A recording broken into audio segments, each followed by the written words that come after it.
মাওলানা আবুল কালাম আজাদ আজকে অনুষ্ঠানের বিশেষ আকর্ষণ এই জনপদের বারবার নির্বাচিত এমপি গণমানুষের আন্দোলন বাংলাদেশ জামায়াতে ইসলামী কেন্দ্রীয় সাবেক কেন্দ্রীয় পরিষদের অন্যতম সদস্য সাবেক এমপি অধ্যক্ষ শাহ মোহাম্মদ রুহুল কুদ্দুস আজকে অনুষ্ঠানের আমন্ত্রিত মেহমানবৃন্দ প্রাণপ্রিয় পাইকগাছা উপজেলাবাসী আসসালামু আলাইকুম রহমতুল্লাহ।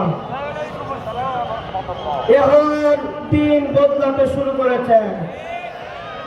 আমরা দেখতে পাচ্ছি আগামী 12 তারিখ পাইকগাছা উপজেলায় দাঁড়িপাল্লা প্রতীকের বিজয় হবে ইনশাআল্লাহ। সম্মানিত উপস্থিতি, যুগে টাকা যেমন ঘরে পরিবর্তন হয়, বিশ্বাস করুন ক্যাম্পাস সহ ইসলামী ছাত্র শিবির, ঢাকা বিশ্ববিদ্যালয়, চট্টগ্রাম বিশ্ববিদ্যালয়, রাজশাহী বিশ্ববিদ্যালয়ের একটি বিপুল পরিবর্তন এসেছে।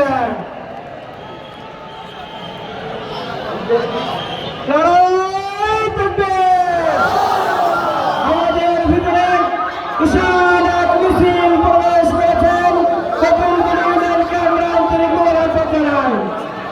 সম্মানিত উপস্থিতি,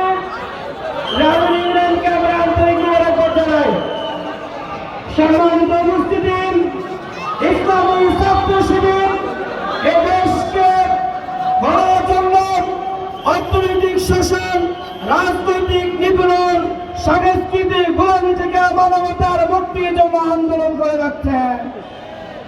বিগত প্রিয় ছাত্র এবং বন্ধুগণ, বিগত 17 বছর আওয়ামী লীগ ফ্যাসিস্টের নির্যাতনে ক্যাম্পাসগুলোতে ইসলামী ছাত্র শিবিরকে পরিবেশ করতে দেয়নি, কিন্তু ছাত্র বন্ধুগণ ইসলামী ছাত্র শিবিরের উপর আস্থা রেখে বিধায় আল্লাহ সুবহানাহু ওয়া তাআলা আমাদেরকে বিপুল পরিবর্তনের কাছে রেখেছেন। সম্মানিত উপস্থিতি, সেই যুগের টাকা যেমন পরিবর্তন হচ্ছে, আগামী সংসদ নির্বাচনে বাংলাদেশ জামায়াত ইসলামের বিজয় হবে ইনশাআল্লাহ। এই জনপদ থেকে মাওলানা আবুল কালাম আজাদের বিজয় হবে ইনশাআল্লাহ। সম্মানিত উপস্থিতি, বিশ্বাস করুন মানুষ মেরে চাঁদাবাজি করে ক্ষমতার মসনদ টিকে রাখা যায় না। আওয়ামী লীগ পারেনি, আপনারাও পারবেন না।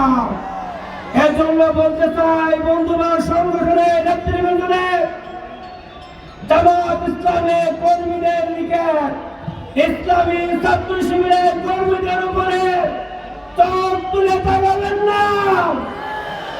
আমরা কারো রক্ত চক্ষুকে ভয় পাই না। আমরা ন্যায় ইনসাফের জন্য জীবন দিতে প্রস্তুত, মানবতার মুক্তির জন্য জীবন দিতে প্রস্তুত। ন্যায় ইনসাফের প্রতীক দাঁড়িপাল্লার বিজয় হবে ইনশাআল্লাহ। মুসলিম আমি সংগ্রামী, আমি চিরনবী, আল্লাহকে ছাড়া কাউকে মানি না। নারায়ে তাকবীর।